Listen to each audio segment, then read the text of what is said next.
ভূতের গল্প ভাবলেই কেমন একটা গা ছমছম করে ওঠে, তাই না? ছোটবেলা থেকে তো আমরা কত কাহিনী শুনেছি যা রাতের ঘুম কেড়ে নেওয়ার জন্য যথেষ্ট। কিন্তু এই যে এত ভয়, এত রহস্য, এই ভূতের অস্তিত্ব নিয়ে বাইবেল ঠিক কী বলে? চলুন আজ আমরা এই ব্যাপারটা একটু গভীরে গিয়ে দেখি। কিন্তু এগোনোর আগে একটা খুব জরুরি বিষয় কিন্তু পরিষ্কার করে নিতে হবে।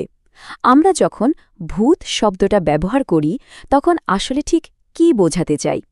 কারণ বিশ্বাস করুন, এই শব্দটার সংজ্ঞার ওপরে কিন্তু পুরো ব্যাপারটা নির্ভর করছে। তো এই সব গল্পের কোনটা সত্যি আর কোনটা মিথ্যে তা জানতে হলে তো আমাদের একদম মূল উৎসের কাছেই যেতে হবে, তাই না?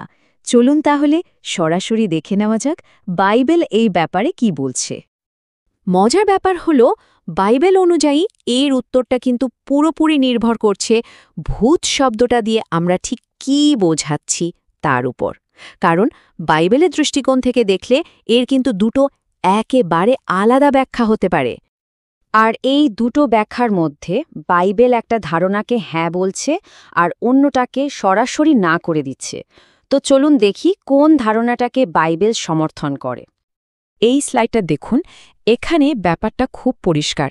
যদি ভূত বলতে আত্মিক প্রাণী বা স্পিরিচুয়াল বিইং বোঝানো হয়, তাহলে বাইবেল পড়ছে হ্যাঁ, তাদের অস্তিত্ব আছে। কিন্তু যদি ভূত বলতে মৃত মানুষের আত্মাকে বোঝানো হয়, যারা পৃথিবীতে ঘুরে বেড়াচ্ছে, তাহলে বাইবেল বলছে না, এটা সম্ভব নয়। আর এটাই হলো সবচেয়ে বড় পার্থক্য। আচ্ছা, তাহলে চলুন প্রথমে হ্যাঁ অংশটা নিয়ে কথা বলি, মানে সেই আত্মিক প্রাণীদের নিয়ে যাদের অস্তিত্বের কথা বাইবেল স্বীকার করে। তো কারা এরা? বাইবেল অনুযায়ী এই আত্মিক প্রাণীরা মূলত দুই ধরনের। একদিকে রয়েছে ভালো আত্মিক প্রাণী, অর্থাৎ স্বর্গদূতেরা, যারা ঈশ্বরের সেবা করেন। আর অন্যদিকে আছে মন্দ আত্মিক প্রাণী, মানে শয়তান এবং তার অনুগামীরা, যারা আসলে ঈশ্বরের বিরুদ্ধে বিদ্রোহ করেছিল। এখন প্রশ্ন হল, এই মন্দ আত্মাদের কাজটা কি? বাইবেল খুব স্পষ্টভাবে বলছে এদের একটাই উদ্দেশ্য, মানুষকে নানাভাবে ভ্রমিত করা, ভয় দেখানো আর ঈশ্বরের কাছ থেকে দূরে সরিয়ে দেয়া। আর এরা যে কতটা সক্রিয় আর ভয়ঙ্কর সেটা বোঝানোর জন্য বাইবেলের একটা পদ এখানে দেওয়া হয়েছে। দেখুন, ১ পিতার ৫:৮ পদে বলা হচ্ছে, তোমাদের বিপক্ষ দিয়াবল গর্জনকারী সিংহের ন্যায় অন্বেষণ করিয়া বেড়াইতেছে। ভাবা যায় একটা গর্জনকারী সিংহের সাথে তুলনা করা হচ্ছে। বেশ, তাহলে আত্মিক প্রাণীর বিষয়টা তো বোঝা গেল।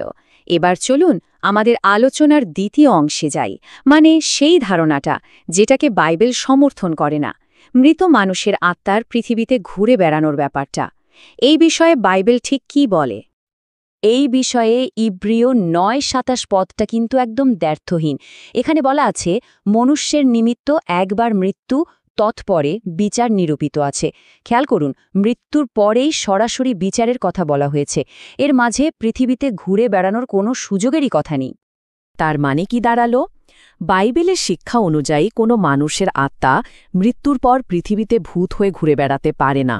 এই ধারণাটা বাইবেলে বলা মৃত্যু পরবর্তী বিচার ব্যবস্থার সঙ্গে একেবারেই মেলে না। কিন্তু এখানেই তো একটা বড় প্রশ্ন চলে আসে, তাই না? যদি মৃত মানুষের আত্মা ভূত হয়ে পৃথিবীতে না ফেরে, তাহলে এই যে এত মানুষ এত সব ভয়ঙ্কর অভিজ্ঞতার কথা বলে, সেগুলোর আসল পরিচয়টা কি? মানে অনেকেই তো এমন সব অভিজ্ঞতার কথা বলেন যা শুনলে গায়ে কাটা দেয়। যদি সেগুলো মৃত মানুষের আত্মা না হয়, তাহলে এই সব রহস্যময় ঘটনার পেছনে আসল কারণটা কি হতে পারে? বাইবেলের একটা চমকপ্রদ ব্যাখ্যা দেয়। বলা হচ্ছে, এই অভিজ্ঞতাগুলোর পেছনে রয়েছে সেই মন্দ আত্মাদের ছলনা। ২ করিন্থীয় ১১:১৪ পদে বলা হয়েছে, শয়তান আপনি দীপ্তিময় দূতের বেশ ধারণ করে।